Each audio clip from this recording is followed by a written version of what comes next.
Police ਵੱਲੋਂ ਅੱਜ ਫਿਰ ਰੋਕਿਆ ਗਿਆ सीएम पंजाब ਦੀ ਰਿਹਾਇਸ਼ ਵੱਲ ਵਾਧਾ ਕੌਮੀ ਇਨਸਾਫ ਮੋਰਚੇ ਦਾ 5ਵਾਂ ਜਥਾ।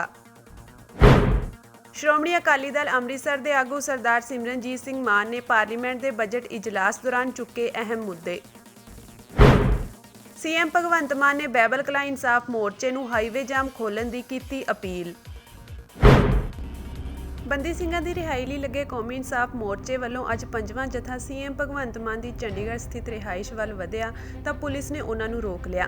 ਮੋਰਚੇ ਦੇ ਆਗੂਆਂ ਵੱਲੋਂ ਪੁਲਿਸ ਨੂੰ ਅਪੀਲ ਕੀਤੀ ਗਈ ਕਿ ਅਸੀਂ ਕੇਵਲ ਜਾਪ ਕਰਕੇ ਵਾਪਸ ਆ ਜਾਣਾ ਹੈ ਅਤੇ ਇਹਨਾਂ 31 ਮੈਂਬਰਾਂ ਦੀ ਜ਼ਿੰਮੇਵਾਰੀ ਸਾਡੀ ਹੈ।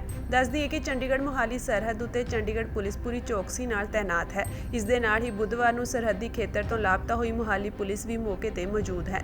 ਦੋਵੇਂ ਪਾਸੇ ਪੁਲਿਸ ਫੋਰਸ ਵੱਲੋਂ ਕੌਮੀ ਇਨਸਾਫ ਮੋਰਚੇ ਉੱਤੇ ਤਿੱਖੀ ਨਜ਼ਰ ਰੱਖੀ ਜਾ ਰਹੀ ਹੈ। ਦੂਜੇ ਪਾਸੇ ਕੌਮੀ ਇਨਸਾਫ ਮੋਰਚੇ ਦੇ ਮੈਂਬਰ ਸਮੇਂ-ਸਮੇਂ ਤੇ ਚੰਡੀਗੜ੍ਹ ਸਥਿਤ ਮੁੱਖ ਮੰਤਰੀ ਪੰਜਾਬ ਦੀ ਸਰਕਾਰੀ ਰਿਹਾਇਸ਼ ਵੱਲ ਮਾਰਚ ਕਰਨ ਦੀ ਕੋਸ਼ਿਸ਼ ਕਰ ਰਹੇ ਹਨ, ਪਰ ਮੋਰਚੇ ਤੇ ਪੁਲਿਸ ਵਿਚਾਲੇ ਹੋਏ ਟਕਰਾਅ ਤੋਂ ਬਾਅਦ ਇਹ ਸਰਹੱਦੀ ਪੁਆਇੰਟ ਸੰਵੇਦਨਸ਼ੀਲ ਬਣਿਆ ਹੋਇਆ ਹੈ। ਕੌਮੀ ਇਨਸਾਫ ਮੋਰਚੇ ਦੇ ਮੈਂਬਰ ਅੱਜ ਵੀ ਸੀਐਮ ਦੀ ਰਿਹਾਇਸ਼ ਵੱਲ ਗਏ, ਜਿਸ ਦੇ ਮੱਦੇਨਜ਼ਰ ਪੁਲਿਸ ਨੇ ਪੁਖਤਾ ਪ੍ਰਬੰਧ ਕੀਤੇ ਹੋਏ ਸਨ।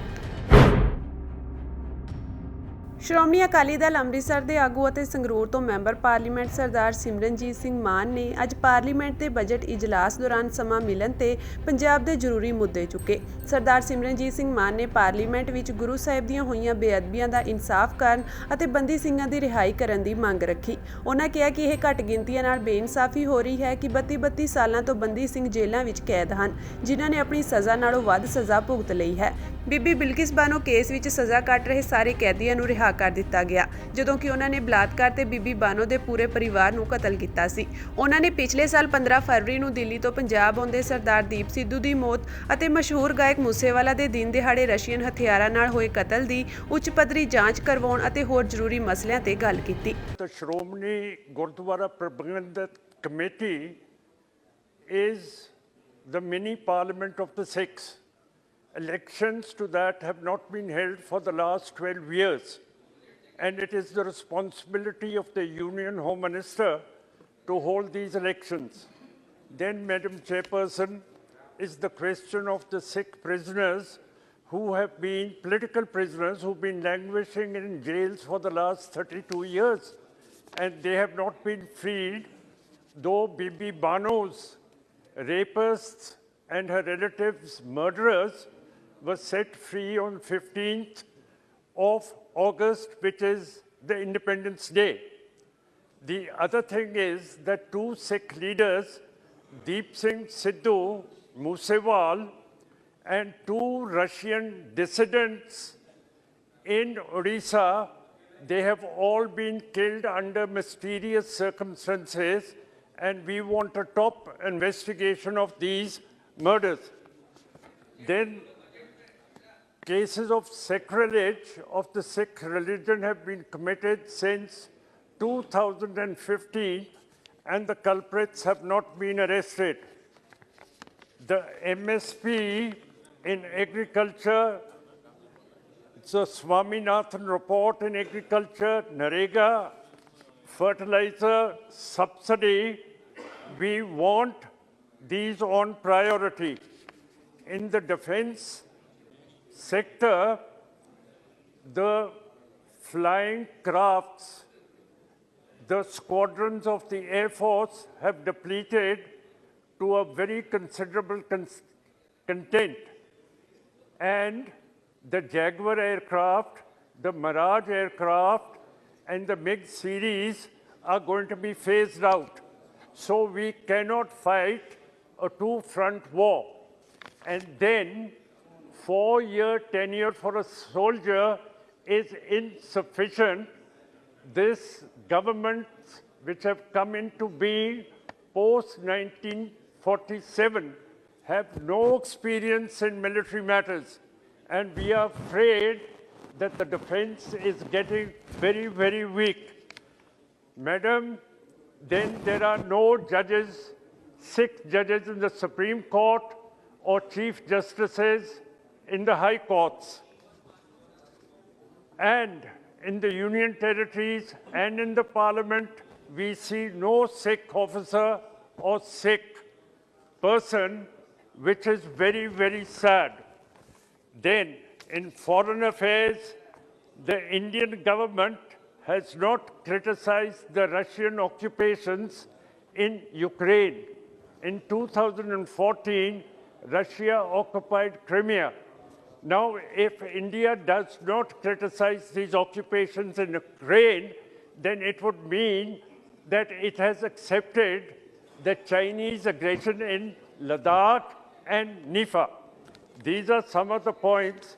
And 60,000 farmers were divested of their legitimate lands, farmlands, in Gujarat in 2013.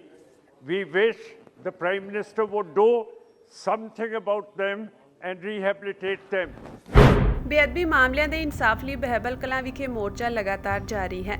ਇਸ ਦੇ ਚੱਲਦੇ ਪੰਜਾਬ ਦੇ ਮੁੱਖ ਮੰਤਰੀ ਭਗਵੰਤ ਮਾਨ ਨੇ ਸੰਗਤ ਨੂੰ ਨੈਸ਼ਨਲ ਹਾਈਵੇ ਦਾ ਜਾਮ ਖੋਲ੍ਹਣ ਦੀ ਅਪੀਲ ਕੀਤੀ ਹੈ।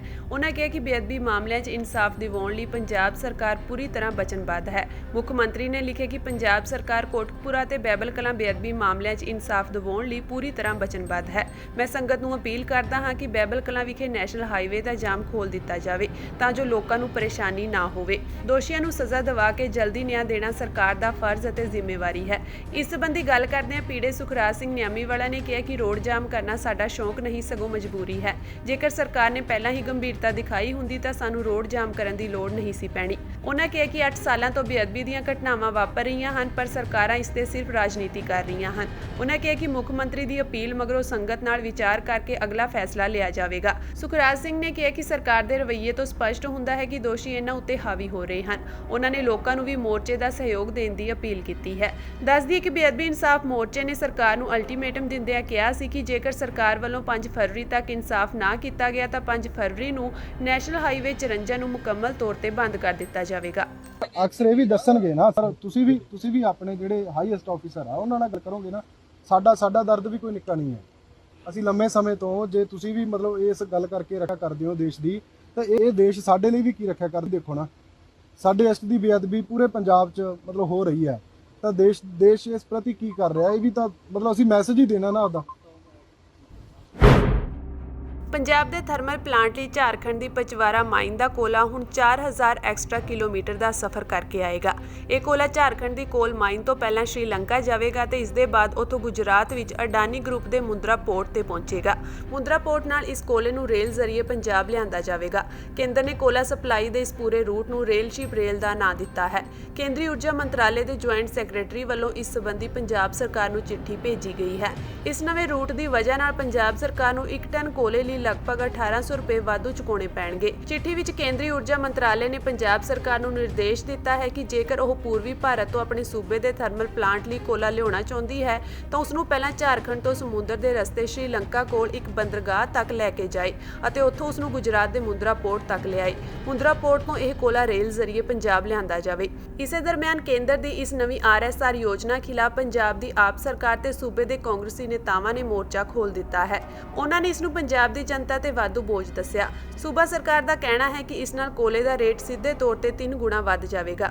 ਇਸ ਸਮੇਂ ਪੰਜਾਬ ਸਰਕਾਰ ਦੀ ਮਹਾਨਦੀ ਕੋਲ ਫੀਲਡਜ਼ ਲਿਮਟਿਡ ਤੋਂ ਰੇਲ ਜ਼ਰੀਏ ਕੋਲਾ ਮੰਗਵਾਉਣ ਤੇ 4950 ਰੁਪਏ ਦੇਣੇ ਪੈਂਦੇ ਹਨ। ਇਸ ਰੂਟ ਨਾਲ ਕੋਲਾ ਰੇਲਵੇ ਜ਼ਰੀਏ 1800 ਕਿਲੋਮੀਟਰ ਦਾ ਸਫ਼ਰ ਤੈਅ ਕਰਕੇ 5 ਤੋਂ 6 ਦਿਨ ਵਿੱਚ ਪੰਜਾਬ ਪਹੁੰਚ ਜਾਂਦਾ ਹੈ। ਕੇਂਦਰ ਦੇ ਨਵੇਂ ਰੂਟ ਵਿੱਚ ਇਹ ਸਫ਼ਰ ਵੱਧ ਕੇ 5800 ਕਿਲੋਮੀਟਰ ਹੋ ਜਾਵੇਗਾ। ਪ੍ਰਤੀ ਟਨ ਕੋਲੇ ਦੀ ਲਾਗਤ ਵੀ 6750 ਰੁਪਏ ਹੋ ਜਾਵੇਗੀ। ਸਮਾਂ ਵੀ 5-6 ਤੋਂ ਵੱਧ ਕੇ 20-25 ਦਿਨ ਦਾ ਹੋ ਜਾਵੇਗਾ। ਅਨੰਦਪੁਰ ਸਾਹਿਬ ਦੇ ਲੋਕ ਸਭਾ ਸਾਂਸਦ ਮਨੀਸ਼ ਤਿਵਾੜੀ ਨੇ ਕੇਂਦਰ ਦੀ ਇਸ ਨਵੀਂ ਯੋਜਨਾ ਤੇ ਸਵਾਲ ਚੁੱਕੇ ਹਨ। ਤਿਵਾੜੀ ਅਨੁਸਾਰ ਨਵੀਂ ਯੋਜਨਾ ਮੁਤਾਬਕ ਕੋਲਾ ਮੰਗਵਾਉਣ ਤੇ ਪੰਜਾਬ ਦੇ ਹਰ ਉਪਭੋਗਤਾ ਨੂੰ ਬਿਜਲੀ ਦੇ ਪ੍ਰਤੀ ਯੂਨਿਟ ਲਈ 1 ਰੁਪਏ 40 ਪੈਸੇ ਵੱਧ ਦੇਣੇ ਪੈਣਗੇ।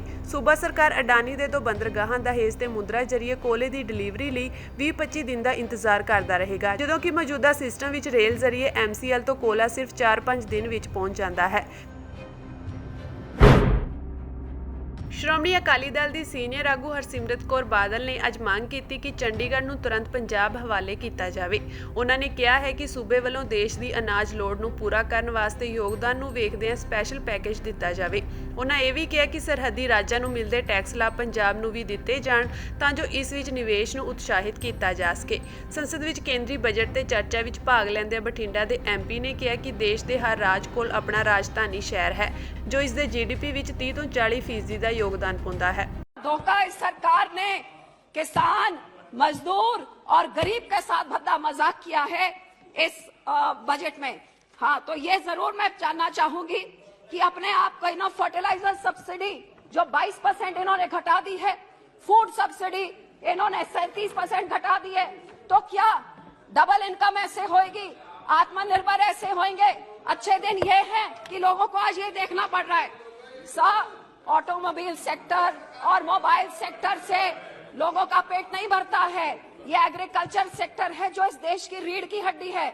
सबसे ज्यादा मजदूरी एग्रीकल्चर सेक्टर में 50% लोगों की होती है और उनका तो सब बजट आपने काट दिया। यहां तक आरबीआई की रिपोर्ट कहती है 2015 में जो खेती के मजदूरी के लिए 224 रुपए एवरेज मिलते थे, 7 साल बाद वो कल 323 रुपए, 100 रुपए का बढ़ोतरी हुई है 7 सालों में आपकी सरकार के समय में। सब जब खेती की बात करें, मैं अपनी राज्य पंजाब की बात जरूर करना चाहूंगी। पिछले 1960 से जब इस देश में पूरा अन्न नहीं था, तब से लेके आज तक इन सारे सालों में पंजाब ने अपना पानी खत्म किया, अपनी मेहनत और मजदूरी से इस देश का पेट भरने का काम किया। आज साडे पंजाब च वड्डी समस्या साडे किसानां दी, एक पासे अंदोलन करके साडे नाल धोखा, साडी एमएसपी लागू नहीं की गई।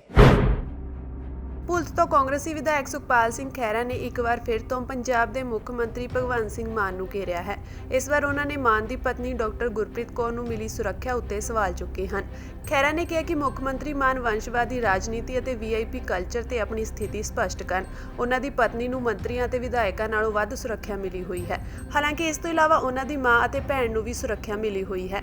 ਖਹਿਰਾ ਨੇ ਇਸ ਦੇ ਨਾਲ ਹੀ ਮਾਨ ਦੀ ਪਤਨੀ ਦੀ ਤਸਵੀਰ ਵੀ ਸਾਂਝੀ ਕੀਤੀ, ਜਿੱਥੇ ਉਹ ਇੱਕ ਸਮਾਗਮ ਵਿੱਚ ਸ਼ਾਮਿਲ ਹੋ ਰਹੇ ਸਨ। ਦੋਸਤੋ, ਗੱਲ ਇਹ ਹੈਗੀ ਆ ਕਿ ਪਿਛਲੇ 25 ਸਾਲ ਤੋਂ ਸਾਰੀਆਂ ਸਰਕਾਰਾਂ ਦਾ ਬਸ ਇਹੀ ਜ਼ੋਰ ਲੱਗਿਆ ਹੋਇਆ ਵਾ ਕਿ ਭਲੱਥ ਨੂੰ ਦਬਾ ਦਿਓ ਕਿਸੇ ਤਰੀਕੇ ਦੇ ਨਾਲ।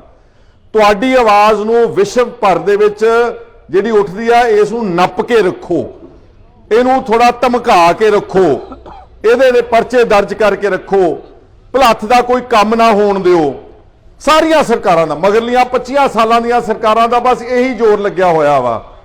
ਤੇ ਜੇ ਮਗਰਲੀਆਂ ਨਹੀਂ ਕਾਮਯਾਬ ਹੋਈਆਂ, ਮਗਰਲੀਆਂ ਸਰਕਾਰਾਂ ਦੇ ਧੱਕੇ ਦੇ ਖਿਲਾਫ ਤੁਸੀਂ ਸਾਰਿਆਂ ਨੇ ਹਮੇਸ਼ਾ ਫਤਵਾ ਦਿੱਤਾ ਵਾ, ਤੇ ਹੁਣ ਮੈਂ ਬੋਕਰ ਵਾਲਿਆਂ ਨੂੰ ਕਹਿਣਾ ਚਾਹੁੰਦਾ ਕਿ ਤੁਸੀਂ ਕੀ ਇੱਥੋਂ ਲੱਭ ਲਓਗੇ? ਤੁਸੀਂ, ਮੈਂ ਬੋਕਰ ਨੂੰ, ਭਗਵੰਤ ਨੂੰ ਕਹਿਣਾ ਚਾਹੁੰਦਾ, ਜੇ ਤੈਨੂੰ ਕੋਈ ਤਕਲੀਫ ਆ, ਖਹਿਰਾ ਖੜਾ ਵਾ, ਇੱਕ ਪਰਚਾ ਛੱਡ ਕੇ 10 ਪਰਚੇ ਕਰ, ਪਰ ਸਾਡੇ ਵਰਕਰਾਂ ਨੂੰ ਜੇ ਤੰਗ ਕੀਤਾ ਤੇ ਕੱਲੇ ਕੱਲੇ ਦੇ ਖੜੇ ਸਾਹਮਣੇ ਤੈਨੂੰ ਖਹਿਰਾ ਨਜ਼ਰ ਆਵੇਗਾ।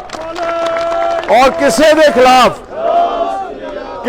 ਖਿਲਾਫ ਕੋਈ ਧੱਕਾ ਨਹੀਂ ਹੋਣ ਦੇਵਾਂਗੇ। ਲੈ, ਇਹੀ ਗੱਲ ਨਹੀਂ ਭਗਵੰਤ ਨੂੰ ਸਮਝ ਆਉਂਦੀ, ਮੂਰਖ ਬੰਦੇ ਨੂੰ। ਉਹ ਬੇਵਕੂਫਾ, ਸਮਝ ਲਾ ਕਿ ਜਦੋਂ ਤੁਸੀਂ ਕਿਸੇ ਤੇ ਜ਼ੁਲਮ ਕਰੋਗੇ ਨਾ, ਜਿੰਨਾ ਤੁਸੀਂ ਕਿਸੇ ਨੂੰ ਪਰੇਸ਼ਾਨ ਕਰੋਗੇ, ਜਿੰਨਾ ਤੁਸੀਂ ਕਿਸੇ ਨੂੰ ਤੰਗ ਕਰੋਗੇ, ਉਨਾ ਹੀ ਉੱਭਰਦਾ ਆਦਮੀ। ਔਰ ਸਾਨੂੰ ਤਾਂ ਗੁਰੂ ਸਾਹਿਬ ਸਿਖਾ ਕੇ ਗਏ ਨੇ ਕਿ ਨਾ ਜ਼ੁਲਮ ਕਰਨਾ ਵਾ ਤੇ ਨਾ ਜ਼ੁਲਮ ਨਾ ਸਹਿਣਾ ਵਾ, ਤੇ ਨਹੀਂ ਸਹਿਣਾ ਅਸੀਂ। ਤੇ ਇਹਨੂੰ ਕਹ ਭੱਜ ਲਾ ਜਿੱਧਰ ਨੂੰ ਮਰਜੀ, ਜਿੰਨੇ ਮਰਜੀ ਪਰਚੇ ਦਰਜ ਕਰ ਲਾ, ਕੱਲਾ ਕੱਲਾ ਮੁਕੱਦਮਾ ਦਰਜ ਕਰੋਗੇ। ਠੀਕ ਹੈ, ਇਹ ਜਿਹੜੇ ਕੇਸ ਹੋਏ ਨੇ ਸਾਡੇ 3-4 ਇੰਪੋਰਟੈਂਟ ਸੀਗੇ, ਉਹਦਾ ਜ਼ਿਕਰ ਅਜਮੇਰ ਸਿੰਘ ਸਰਪੰਚ ਨੇ ਖੁਦ ਕਰਤਾ। ਦੇਖੋ, ਕਲਾਸ 1 ਅਫਸਰ ਆ, ਇਹਦੀ ਪੱਗ ਲਾ ਦੇਵੇ, ਇਹਦੀ ਦਾੜੀ ਪੁੱਟ ਦੇਵੇ ਤੇ ਪਰਚਾ ਨਾ ਦਰਜ ਚੱਜ ਨਾ ਕਰਨ, ਬੰਦੇ ਨਾ ਫੜਨ, ਤੇ ਧਰਨੇ ਦਾ ਐਲਾਨ ਕੀਤਾ। ਭਰਾਓ, ਤੁਹਾਡੇ ਕਰਕੇ ਆ ਧਰਨੇ ਤੋਂ ਪਹਿਲਾਂ ਹੀ ਉਹਨਾਂ ਨੇ ਬੰਦੇ ਚੱਕ ਕੇ ਜੇਲ੍ਹ ਵਿੱਚ ਸੁੱਟ ਦਿੱਤੇ। ਆਪਣੀ ਜਿੱਤ ਹੋਈ ਆ ਉਸ ਗੱਲ ਦੇ ਵਿੱਚ ਵੀ। ਮੇਰੇ ਪਿੰਡ ਦਾ ਇੱਕ ਕੇਸ, ਝੂਠੀ 326 ਮੈਨੂਪਲੇਟਡ, ਡਾਕਟਰਾਂ ਨੂੰ ਪੈਸੇ ਦੇ ਕੇ। ਮੈਂ ਪੁਲਿਸ ਨੂੰ ਬਹੁਤ ਦੇਰ ਪਹਿਲਾਂ ਕਹਿੰਦਾ ਰਿਹਾ ਕਿ ਨਾ ਕਰੋ, ਨਾ ਕਰੋ, ਇਹ ਝੂਠੀ ਆ, ਝੂਠੀ ਆ, ਝੂਠੀ ਆ, ਨਾ ਕਰੋ। ਮੰਨਦੇ ਨੇ, ਨਹੀਂ ਕਰਾਂਗੇ, ਕਰ ਦਿਆਂਗੇ ਠੀਕ, ਕਰ ਦਿਆਂਗੇ, ਕਰ ਦਿਆਂਗੇ ਠੀਕ। ਫਿਰ ਜਦੋਂ ਮੇਰੇ ਸਬਰ ਦਾ ਪਿਆਲਾ ਭਰ ਗਿਆ ਤੇ ਉਹਦੇ ਤੇ 326 ਮੈਡੀਕਲ ਬੋਰਡ ਦਾ ਰਿਜ਼ਲਟ ਆ ਚੁੱਕਾ ਵਾ ਸਾਡੇ ਪਿੰਡ ਦੇ ਸਰਪੰਚ ਨਿਰਮਲ ਸਿੰਘ ਦੇ ਖਿਲਾਫ, ਦੇ ਹੱਕ ਵਿੱਚ, ਕਿ 326 ਝੂਠੀ ਆ, ਇਸ ਨੂੰ ਰੱਦ ਕੀਤਾ ਜਾਵੇ। ਕਰਦੇ ਆ ਕੈਂਸਲ, ਕਰਦੇ ਆ ਕੈਂਸਲ। ਮੈਂ ਉਹਨਾਂ ਨੂੰ ਬੜਾ ਸਮਝਾਇਆ, ਮੈਂ ਕਰ ਦਿਓ, ਨਹੀਂ ਤਾਂ ਮੈਨੂੰ ਸੜਕ ਤੇ ਉਤਰਨਾ ਪੈਣਾ ਵਾ। ਇਸ ਕਰਕੇ ਮੈਂ ਧਰਨਾ ਲਾ। ਮੈਂ ਗੈਰ ਵਾਜਬ ਬੰਦਾ ਨਹੀਂਗਾ ਮੇਰੇ ਵੀਰੋ। ਅਗਰ ਪੁਲਿਸ ਕੰਮ ਠੀਕ ਕਰੇ, ਮੈਂ ਕਮਲਾ ਥੋੜੋ ਆ ਕਿ ਮੈਂ ਜਾ ਕੇ ਐਵੇਂ ਤੁਹਾਨੂੰ ਸੜਕਾਂ ਤੇ ਬਿਠਾਈ ਰੱਖਾਂ। ਮੈਂ ਹਰ ਗੱਲ ਨੂੰ ਸਮਝਦਾ ਵਾਂ। ਮੈਂ ਸਾਰੇ ਕ੍ਰਿਮੀਨਲ ਲਾਅ ਨੂੰ ਸਟੱਡੀ ਕੀਤਾ ਆ, ਮੇਰਾ ਬੇਟਾ ਐਡਵੋਕੇਟ ਆ ਮਹਿਤਾਬ ਖਹਿਰਾ, ਮੈਂ ਕੋਈ ਕਮਲਾ ਥੋੜੋ ਆ। ਲੇਕਿਨ ਜਦੋਂ ਨਹੀਂ ਕਰਦੇ, ਆ ਖੜੇ ਸਾਰੇ ਪੁਲਿਸ ਦੇ ਮੇਰੇ ਸਾਰੇ ਵੀਰ ਨੇ, ਮੈਂ ਕਿਸੇ ਦੀ ਡਿਸਰਿਸਪੈਕਟ ਨਹੀਂ ਕਰਦਾ। ਕੱਲ ਪਰਸੋਂ ਦੇ ਫਿਰ ਸਾਡੇ ਨਾਲ ਜਿਹੜੇ ਉੱਚ ਅਧਿਕਾਰੀ ਸੀ ਪੰਜਾਬ ਪੱਧਰ ਦੇ, ਉਹਨਾਂ ਨੇ ਮੈਨੂੰ ਸੰਪਰਕ ਕੀਤਾ ਜਦੋਂ ਅਨਾਉਂਸ ਕੀਤਾ ਧਰਨਾ। ਮੈਂ ਕਿਹਾ, ਤੁਸੀਂ ਕੀ ਚਾਹੁੰਦੇ ਹੋ? ਆਖਿਆ ਜੀ ਸਾਡੇ ਦਫ਼ਤਰ ਦੇ ਬਾਹਰ ਧਰਨਾ ਲਾ ਲਓ। ਮੈਂ ਨਹੀਂ ਲਾਉਂਦਾ, ਕੋਈ ਗੱਲ ਨਹੀਂ। ਤੁਸੀਂ ਸਾਡੇ ਬੰਦਿਆਂ ਦੀ ਗੱਲ ਸੁਣ ਲਓ ਸਾਰੀ। ਸੋ 3 ਮਸਲੇ ਜਿਹੜੇ ਉੱਠੇ ਸੀ, ਰਾਮਗੜ੍ਹ ਦੇ ਸਰਪੰਚ ਦਾ, ਅਜਮੇਰ ਸਰਪੰਚ ਦਾ, ਤੇ ਇੱਕ ਸਾਡਾ ਇੰਦਰਜੀਤ ਖੱਖ ਜਿਹੜਾ ਕਾਉਂਸਲਰ ਆ ਇੱਥੇ ਨਡਾਲੇ ਤੋਂ, ਉਹਦੇ ਖਿਲਾਫ ਇੱਕ ਤਰਫਾ ਕਾਰਵਾਈ ਕੀਤੀ। ਉਹਨਾਂ ਨੇ ਸਾਨੂੰ ਪ੍ਰੋਮਿਸ ਕੀਤਾ ਕਿ ਤੁਸੀਂ ਜਿਹੜਾ ਧਰਨਾ ਸ਼ਿਫਟ ਕਰ ਦਿਓ ਰੈਸਟ ਹਾਊਸ ਵਿੱਚ, ਮੈਂ ਕਰ ਦਿੰਨੇ ਆ। ਇਹ ਤਿੰਨੇ ਮਸਲੇ ਤੁਹਾਡੇ ਹੱਲ ਕਰ ਦਾਂਗੇ। ਗੱਲ ਮੁੱਕ ਗਈ ਆ।